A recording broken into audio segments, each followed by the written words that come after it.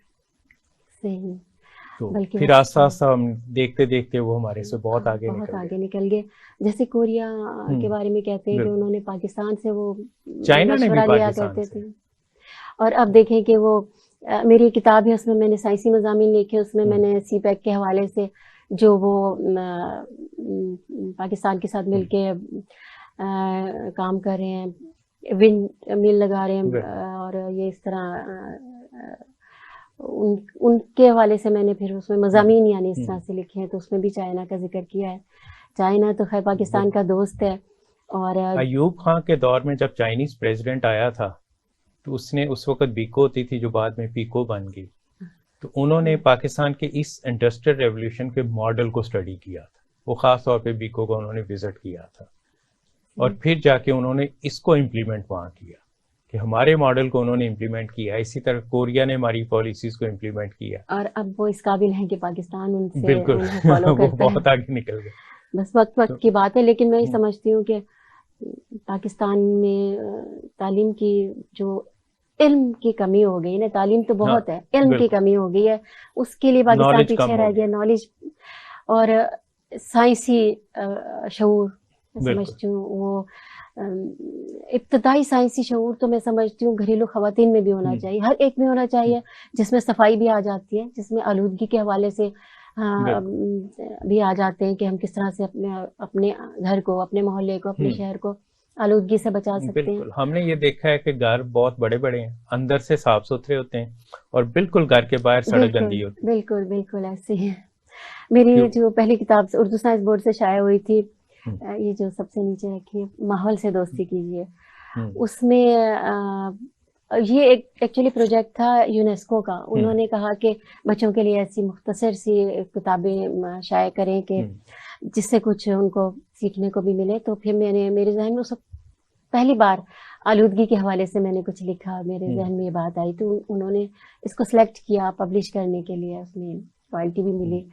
تو یہ کتاب آج تک پسند کی جاتی ہے, بلکہ اس کو جب پورے 10 سال ہو گئے تو ایک پبلشر ہیں کتاب دوست, انہوں نے اس کا سیکنڈ ایڈیشن اس کو وہ خود اس کا اب پبلش کر رہے ہیں. ماشاءاللہ, زبردست. نہیں, سائنس کی آگاہی کے لیے سائنس فکشن بہت ضروری ہے. جی بالکل. اور فکشن کا ایڈوانٹیج یہی ہوتا ہے کہ آپ اتنے سٹائل سے اس کو لکھتے ہیں کہ وہ انٹرسٹ بلڈ ہو جاتا ہے, کہانی میں وہ سائنس میں اس کا انٹرسٹ بلڈ ہوتا ہے. بالکل. ہمارے بچپن میں ایک عمران سیریز ہوتی تھی, جی جی, وہ بھی فکشن ہوتا تھا. فکشن. وہ بات الگ ہے کہ عمران خان کو بھی اس کے ساتھ لنک کیا جاتا ہے. اچھا نہیں, دیکھیں جو اشتیاق احمد لکھتے تھے, جو انہوں نے 800 ناول لکھے ہیں, آپ پڑھیں تو وہ سب سائنس فکشن ہے. بالکل. اور کتنا پسند کرتے تھے لوگ, لیکن افسوس کی بات یہ ہے کہ سیکھنا نہیں چاہتے, سیکھتے نہیں کچھ. میں خود حیران ہوتی ہوں کہ دیکھیں کتنی اچھی سائنس فکشن انہوں نے لکھی, سائنسی شعور اجاگر کرنے کے لیے معاشرے میں, لیکن اسی کی کمی ہے ہمارے ہاں سب سے زیادہ. میری اسی لیے کوشش یہ ہوتی ہے کہ میں سائنسی حوالے سے زیادہ لکھوں کہ سائنسی شعور اجاگر ہو ہمارے معاشرے میں. مسجد کے ساتھ ہم نے ایک جو ہے نا لائبریری بنائی تھی بچوں کے لیے. اچھا. اور بچے ہی اس لائبریری کو چلاتے تھے. ہم نے اپنا ٹائم فکس کیا ہوتا تھا, میں بھی بیٹھتا تھا اس میں, تو بچوں کو ہم وہ بکس دیتے تھے. اس میں سائنس فکشن کی سب سے زیادہ اسلام کے اوپر تھیں. اس کا فائدہ یہ ہوا کہ وہ کیونکہ 4 گھنٹے آپ نے اس لائبریری میں ٹائم دینا ہوتا تھا, تو آپ خود اس کی بکس اٹھا کے پڑھنا شروع ہو جاتے. تو آپ کے پاس اسلام کا بھی نالج آ گیا, اور سائنس میں بھی آپ کی دلچسپی بڑھ گئی. کہ میں اب بھی کہتا ہوں کہ جو اس زمانے میں میں نے اسلام کا خاص طور پہ نالج لیا تھا نا, وہ اب بڑے بڑے علماء کے پاس بھی نہیں. کہ اس میں جو کچھ چیزیں بتائی تھی, نماز کیسے پڑھنی ہے آپ نے, زکوٰۃ کیسے دینی ہے, ہمسایوں کے ساتھ کس طرح رہنا ہے, مسجد کے کیا آداب ہیں, مسجد میں داخل کیسے ہونا ہے, باہر کیسے نکلنا ہے, اونچی آواز میں نہیں بولنا. اب تو مسجدوں میں لڑائیاں بھی ہوتی ہیں. دیکھیں جو ادیب ہوتا ہے, رائٹر ہوتا ہے, اس کے ہاتھ میں تو معاشرے کی وہ اس کے قلم میں اتنی طاقت ہوتی ہے کہ وہ پورے معاشرے کو سکھا بھی سکتا ہے, گمراہ بھی کر سکتا ہے. تو ادیب کے اوپر تو بہت زیادہ ذمہ داریاں ہوتی ہیں. ابھی دیکھیں میرے اسکول میں ایک ٹیچر ہیں, ان کو میں چونکہ لائبریری انچارج بھی رہی, رائٹر ہونے کے حوالے سے مجھے ہمارے سیکٹری صاحب نے کہا کہ آپ رائٹر ہیں تو لائبریری کا بھی چارج آپ لے لیں, اور اچھی کتابیں انہیں تھا کہ میں لے کے آؤں گی. میں نے بہت زیادہ کتابیں ڈونیٹ بھی کی اپنی لائبریری کو. تو جو کچھ ٹیچرز ہماری لائبریری میں پڑھنے کے لیے آتی, تو ایک ٹیچر مجھے کہنے لگی کہ مس آپ کو پتہ ہے, میں نے ان کو نا, ان کے بچے چھوٹے تو انہیں میں نے اپنی کتابیں گفٹ کی تھی. تو مجھے کہتی ہیں آپ کو پتہ ہے کہ میں نا آپ کی اسٹوری نا روزانہ اپنے بچوں کو سناتی ہوں. ایک بچہ نرسری میں, بیٹی 1 میں, تو روزانہ میں ان کو ایک اسٹوری آپ کی سناتی ہوں. تو ایک دن میں نے ان کو ویسے ہی ذکر کر دیا کہ بچوں آپ کو پتہ ہے جنہوں نے کتاب لکھی یہ ہمارے اسکول میں ٹیچر ہیں. تو وہ بچے اٹھ کے بیٹھ گئے ایک دم. وہ بچے کہتے ہیں ماما یہ آپ کیا کہہ رہی ہیں, وہ ٹیچر آپ کے اسکول میں ہیں, آپ نے ہمیں بتایا کیوں نہیں. تو کہتے اس میں ایسی کیا بات ہے, وہ ٹیچر نہیں ہو سکتی وہ. تو کہتے ہیں نہیں ماما, رائٹر, انہوں نے بک لکھی ہے, رائٹر بہت بڑی چیز ہوتا ہے. بچے اپنی مدر کو بتا رہے ہیں, بچے اپنی مدر کو بتا رہے ہیں, ماں حیران ہو رہی ہے کہ رائٹر بہت بڑی چیز ہوتا ہے, وہ بک لکھتا ہے, آپ نے ہمیں پہلے کیوں نہیں بتایا. پھر وہ اپنے بچوں کو میرے پاس لے کے آئے ملانے کے لیے. تو بچہ نرسری میں, ایک 1 میں, تو میں نے پوچھا آپ میری بک پڑھتے ہیں. تو بچہ اتنا شرمندہ ہوا, کہتا ہے نہیں ٹیچر مجھے ابھی اردو پڑھنا نہیں آتی, ماما سناتی ہے. تو لیکن یہ چیز بچوں میں مطلب ماں باپ سے ہی ڈیولپ ہوتی ہے, ان کی مدر کو شوق پڑھنے کا, بچوں کو سنانے کا. تو بچوں میں دیکھیں کتنی سمجھداری کی بات کی کہ بچے بہت انسپائر ہوتے ہیں. رائٹر سے بچے اتنا اپنے والدین سے نہیں ہوتے, اتنا اپنے ٹیچر سے نہیں ہوتے, جتنا ایک کہانی پڑھ کے بچے انسپائر ہوتے ہیں رائٹر سے. بالکل, پہلے تو بچوں کو لوری کے طور پہ سٹوری سنائی جاتی تھی اور بچے سو جاتے تھے. اب نہ ماں باپ کے پاس ٹائم ہے, موبائل سے فرصت نہیں, نہ بچوں کو موبائل سے فرصت ہے. وہ ان کی ہیبٹ ہی نہیں رہی, وہ اب ریڈنگ کی ہیبٹ. تو پھر وہ پیرنٹس کا قصور ہے نا. بچوں, ابھی آپ یقین کریں کہ کوئی بچہ 4 5 6 مہینے کا بچہ, اس کے آگے آپ یہ موبائل رکھیں, کتاب رکھیں, وہ کتاب اٹھاتا ہے بچہ. میں نے اتنی دفعہ یہ بات آبزرو کی ہے کہ وہ چھوٹا بچہ کتاب اٹھائے گا, کتاب اٹھا کے وہ دیکھے گا, کھولے گا. موبائل تو یہ ہے کہ جب تک آپ اسے آن کر کے اس کو کوئی کارٹون لگا کے نہیں دکھائیں گے, اسے نہیں پتا کہ اس میں کیا ہے. لیکن پیرنٹس جو شکایت کرتے ہیں بالکل غلط کرتے ہیں. وہ بچوں کے ہاتھ میں کتاب دیکھے تو دیکھیں, بچے کتنا پیار کرتے ہیں کتاب سے. یہ جو ایگزیبیشن موبائل پہ کارٹون لگا کے دے دیتے ہیں, وہ اپنی جان چھڑانے کے لیے کہ ہمیں سنانی نہ پڑے. اتنا چھوٹا بچہ, اسے تو آپ نے پڑھ کے سنانی ہے کتاب, کارٹون آپ پڑھ کے نہیں سنائیں گے, وہ خود لگا رہے گا. آپ اپنے لگے کتاب موبائل میں لگے رہیں گے, بچہ اپنے موبائل میں لگا رہے گا. یہ جو بک فیئر ہوتی ہیں, اس میں بھی میں نے بڑا آبزرو کیا ہے کہ بچے بہت شوق سے چھپٹتے ہیں کتابوں پہ, اور پیرنٹس ان کے ہاتھ سے چھین کے وہ کتابیں واپس رکھ دیتے ہیں. نہیں بیٹا یہ نہیں لینی. تو یہ المیہ ہے کہ وہ پیرنٹس ایسے ہیں کہ بچے کیا کریں. پھر رائٹر کا تو بہت بڑا کردار ہوتا ہے قوم کو, معاشرے کو بنانے اور بگاڑنے دونوں میں. کیونکہ آپ اچھا لکھتے ہیں, لوگوں کو اچھی تربیت دیتے ہیں, رائٹنگ کے تھرو ان کا انٹرسٹ بلڈ کرتے ہیں, تو معاشرہ بھی اچھا ہو جاتا ہے. کیونکہ رائٹر جو کچھ لکھتا ہے نا, پڑھنے والوں کو ایسا لگتا ہے جیسے کہ وہ میری کہانی ہے, اور وہ رائٹر کو اپنے سے زیادہ قریب محسوس کرتا ہے کہ اس نے تو میرے دل کا حال لکھا, اس نے تو میری سوچ کو یہ کہانی کی صورت میں لکھ دیا, تو اس لیے وہ ان سے زیادہ انسپائر ہوتے ہیں. تو میرا میں نے ادبی گروپ بھی ایک بنایا ہوا ہے, تو اس میں جی بالکل, آپ نے ایک گروپ بنایا ہوا, اس کے بارے میں ضرور لوگوں کو بتائیں تاکہ لوگ اس میں پارٹیسپیٹ کریں. تو اس کے حوالے سے میں پہلے ایوارڈ کے بارے میں بتاؤں کہ میں نے ایکچولی ایک ادبی ایوارڈ بھی شروع کیا 2019 میں. یہ آپ کو خیال کیسے آیا پہلے ایوارڈ شروع کرنے؟ وہ بالکل ایسے خیال آیا کہ ایک ایوارڈز کی تقریب تھی جس میں میں نے بھی اپنی کتابیں دی ہوئی تھی, تو بہت سے لوگوں کو نہیں ملا, مجھے بھی نہیں ملا, اور میری کتاب کو نہیں ملا.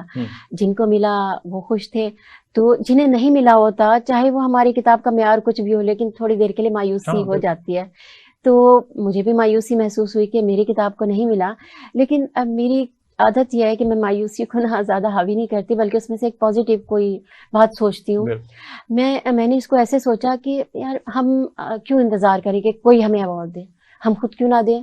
اگر ہم تھوڑا سا ہم اس قابل ہیں, اللہ تعالیٰ نے ہمیں مطلب اس طرح کہ میں جاب کرتی ہوں, میری جو سیلری ہے وہ اتنی ہے کہ میں ایک ایوارڈ دے سکوں کسی ادیب کو. کتنی حوصلہ افزائی ہوتی ہے انسان کی, وہ جس کو ملتا ہے وہی سوچ سکتا ہے, وہ انکریجمنٹ وہی سوچ سکتا ہے. تو میں نے پھر اسی وقت میں نے فیصلہ کیا کہ یہ میں بھی شروع کروں گی ایوارڈ. اور چونکہ میں اردو سائنس بورڈ کے ساتھ بھی میرا کافی کام کرتی رہی, اردو سائنس بورڈ ایوارڈ دیتے تھے, تو میں نے یہ مطلب یہ نہیں سوچا کہ میں ایک ٹیچر ہوں, میری اتنی حیثیت ہے یا نہیں ہے, لیکن میں نے بڑی اونچی چھلانگ لگائی اور میں نے کہا کہ وہ 1 لاکھ روپے کے ایوارڈس دیتے تھے تو میں بھی 1 لاکھ سے ہی شروع کرتی ہوں. بس وہ میری ذاتی سیونگ ہوتی ہے جو میں کرتی ہوں. نہیں, یہ بہت بڑی بات ہے کہ ذاتی سیونگ سے آپ نے ایوارڈ کا سلسلہ شروع کیا. لوگ تو 1 پیسہ نہیں دینا چاہتے کسی کو. ایسے ہی ہے. اچھا, لوگوں کی مینٹالٹی دیکھیے کہ وہ اپوزٹ سوچتے ہیں, یہ نہیں سوچتے کہ یہ ایک ٹیچر ہے, یہ ایسا کام کر رہی ہے. میں نے یہ سوچ کے کیا کہ بہت سے ہمارے مخیر حضرات ہیں, ان کو تھوڑی سی انسپریشن ملے گی, وہ بھی ایک کام کریں گے, آگے آئیں گے. تو لیکن لوگوں کا تھوڑا سا میں نے الٹا ایٹیچیوڈ دیکھا, وہ سمجھتے ہیں کہ اگر یہ 1 لاکھ روپے کے ایوارڈ دے رہی تو اس کا مطلب یہ کہ اس کے پاس بہت جائیداد ہے, یا یہ کوئی ٹرسٹ ہے, یا کوئی اس کو اسپانسر کر رہا ہے. وہ الٹا, وہ پھر پرسنل وہ چاہتے ہیں کہ ہماری بھی ہیلپ کر دیں. وہ بالکل یہ انفارچونیٹ ہے ابھی, کیونکہ ہمارا بریک کا ٹائم ہو گیا دوبارہ. جی ناظرین, بریک کے بعد آ کے ہم دوبارہ ڈسکشن کریں گے, اور ہم خاص طور پہ سائنس میں خواتین کا کیا رول رہا ہے, اور مسلمان خواتین, اس پہ ہمارا زیادہ فوکس.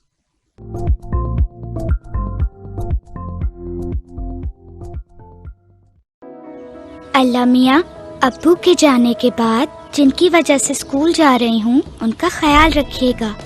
تنہا ہونے کے باوجود بھی اکیلا نہیں ہوں. آغوش میرے لیے میرا واحد گھر ہے. دعا تقدیر بدلنے کا فن جانتی ہے, تو کیا ہی افضل ہو کہ کسی کی دعا لے لی جائے. الخدمت نبھا رہا ہے ہزاروں یتیم بچوں کی ذمہ داریاں. آپ بھی زکوٰۃ و عطیات دے کر شامل ہو جائیں معصوم دعاؤں میں.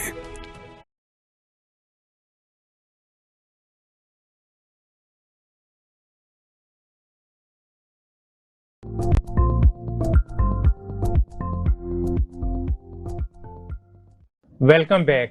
جی, آپ کے ایوارڈ پہ بات ہم کر رہے تھے کہ آپ نے ایوارڈ کا سلسلہ شروع کیا, تو اس ایوارڈ میں اور لوگ بھی آپ کے ساتھ پھر شامل ہوئے کہ کوئی نہیں ہوئے ابھی تک؟ جی, پہلا ایوارڈ تو جو میں نے دیا اکادمی ادبیات اطفال کے بینر سے, وہ کانفرنس کرواتے ہیں, ادبی اطفال کانفرنس, اس میں انہوں نے یہ دیا. میرے اس اسٹیپ کو بہت اپریشیٹ کیا, اور انہوں نے اپنے کانفرنس میں ایوارڈ دیے.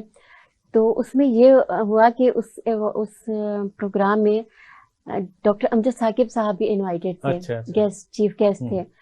تو جب یہ ایوارڈ تسنیم جعفری ایوارڈ مل گئے تو انہوں نے بھی اپنا جو ان کا ادارہ ہے اخوت ایوارڈ کا اعلان کیا کہ وہ بھی 50,000 کا ایک ادبی ایوارڈ انہوں نے بھی کیا. اور ہمدرد والوں نے بھی ایک پروگرام شروع کیا تھا, مجھے یاد پڑتا ہے, نون حال کے نام پہ انہوں نے ایوارڈ تھا, ہاں کچھ شروع کیا تھا. اس کے بعد مجھے نہیں, کیونکہ میں کافی عرصے سے لنک نہیں رہا, میں درمیان میں باہر چلا گیا. تو ہمدرد فاؤنڈیشن ہے, میری نالج میں ان کا ایوارڈ نہیں ہے, کیونکہ ادب سے تو تعلق ہے, ادبی اطفال سے تو کوئی ایوارڈ ایسا حکیم ہوتا سعید نے اناؤنس کیا تھا, بعد میں آئی ڈونٹ نو اس کو کنٹینیو رکھا گیا, کنٹینیو شاید نہیں ہوا, کیونکہ اب نہیں ہے کوئی ایوارڈ. اب یہ ادبی اطفال کا پہلا ایوارڈ تھا, جو نجی ایوارڈ جو میں نے دیا.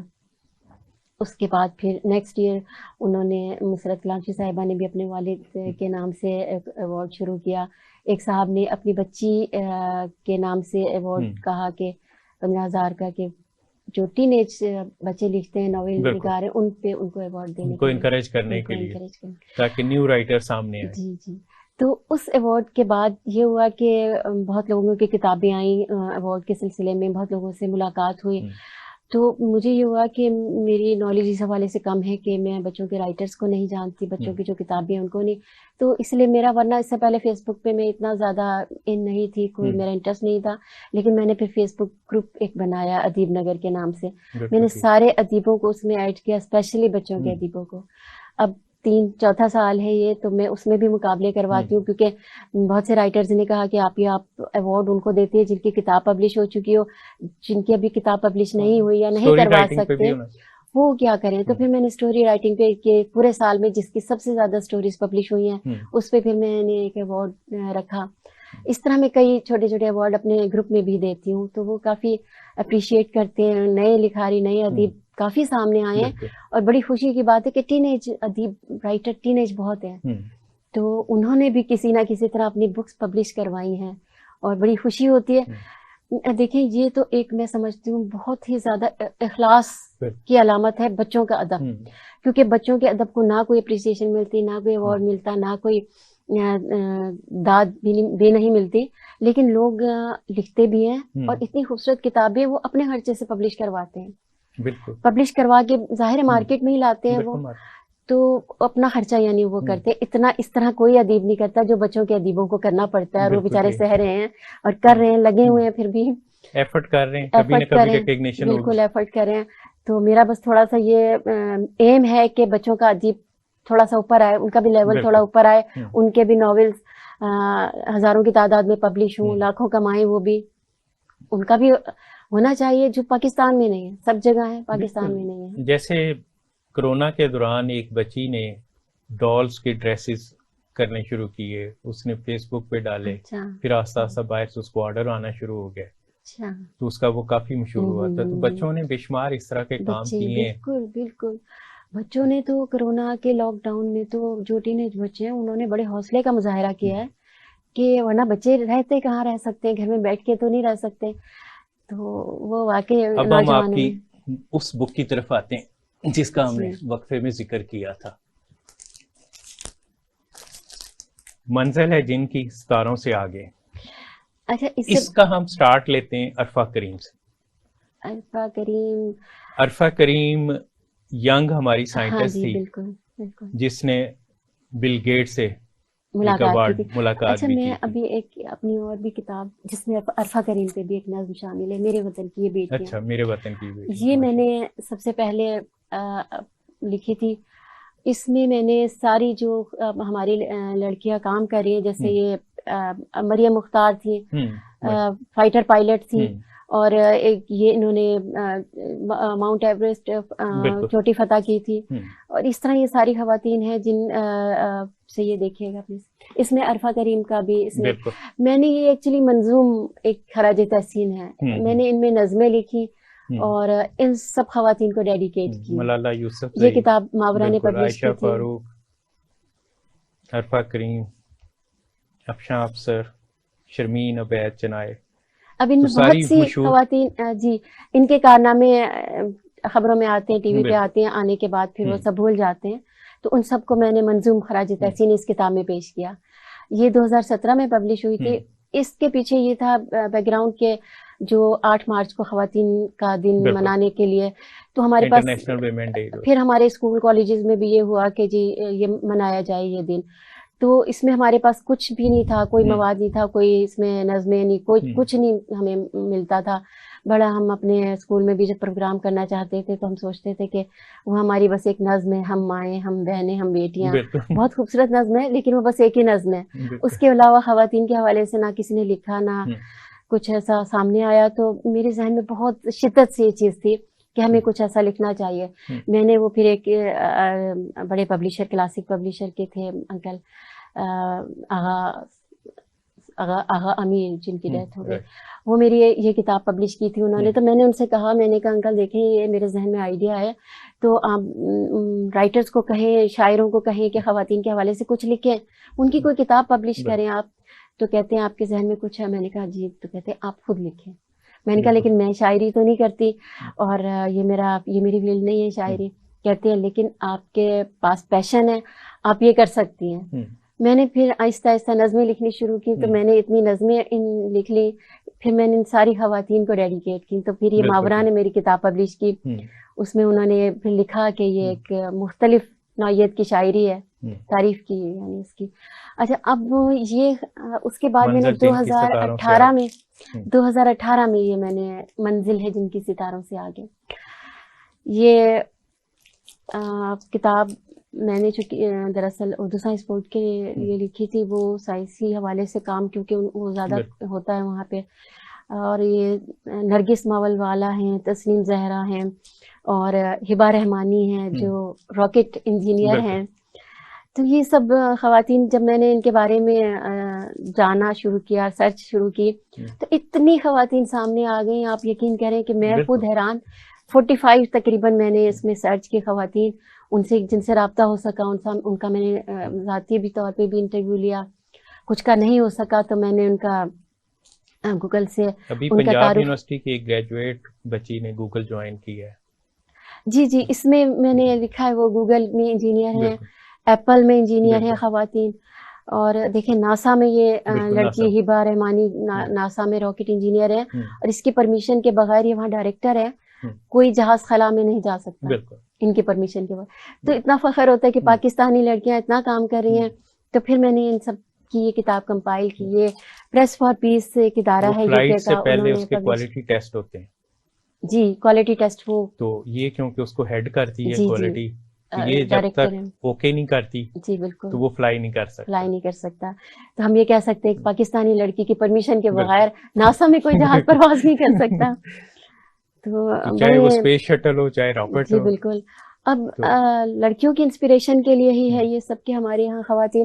اچھا پھر میں نے شروع کس سے کیا؟ فاطمہ جناح سے. دیکھیے ہمارے یہاں فاطمہ جناح جو تھی وہ سب سے پہلے ڈاکٹر تھی, رول ماڈل ہیں, اور انہوں نے جس طرح سے سفر کیا پاکستان تو اس وقت نہیں تھا, مسلمان خواتین اور بچوں کے لیے جتنا کام کیا انہوں نے, کہ وہ کس طرح ٹی بی کے مرض میں مبتلا ہوتے تھے. وہ ان کا پیشن تھا کہ ڈاکٹر میں کسی طرح بن جاؤں انسانیت کی خدمت کرنے کے لیے. ڈاکٹر نہیں بن سکی تو بیچاری ڈینٹسٹ بن گئی, لیکن ایک ڈاکٹری کی تعلیم انہوں نے حاصل کی. اور اتنا زیادہ ان کے بارے میں نے اس میں لکھا ہے کہ وہ کس طرح سے انہوں نے آگے رہی تعلیم کے لیے, سائنسی تعلیم کے لیے, خواتین اور بچوں کے کام کے لیے. پھر انہوں نے فاطمہ جناح میڈیکل کالج بنایا کہ تاکہ وہ لڑکیاں آئیں, کیونکہ لڑکیاں مردوں کے کالج میں نہیں پڑھ سکتی تھی. تو اتنی اچیومنٹس ہیں. اس کے بعد جو سیکنڈ نمبر پہ ہیں وہ نسیمہ ترمیزی ہیں جو ڈپٹی نذیر احمد کی پوتی ہیں. وہ پاکستان کی پہلی سائنٹسٹ ہیں, میرین سائنٹسٹ. انہوں نے سمندری میں کام کیا سائنس پہ, اور پاکستان کی پہلی ڈاکٹر ہیں جنہوں نے یو کے سے ولایت سے ڈاکٹری کی ڈگری حاصل کی. اس طرح بہت ساری خواتین ہیں. میرا خیال ہے کہ سائنس میں جو خواتین کا رول ہے نا, اس کے لیے ہمیں ایک الگ سے پروگرام رکھنا پڑے گا, کیونکہ ٹائم ہمارا پروگرام کا کم ہے, کلوز ہو گیا. آپ کا آنے کا بہت بہت شکریہ.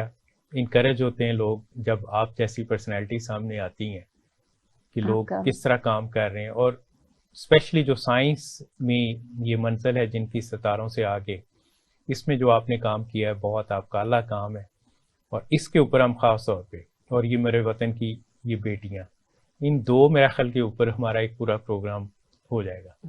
تو انشاءاللہ پھر ہم آپ کو تکلیف دیں گے اپنے پروگرام. بہت شکریہ, آپ نے بلایا اور مجھے میرے خیالات کا اظہار کرنے کا موقع دیا, اس کے لیے بہت شکریہ. جی ناظرین, اب کیونکہ ٹائم ختم ہو گیا ہمارے پروگرام کا, ہمیشہ ہمارا ٹائم کم رہ جاتا ہے, تو تسنیم جعفری صاحبہ کی 20 بکس اور ان کے ایوارڈز, اور پھر انہوں نے خود ایوارڈ شروع کیے ہیں, ایک بہت اچھی کاوش ہے. ہمارے پاس اس طرح کی بے مثال مثالیں موجود ہیں.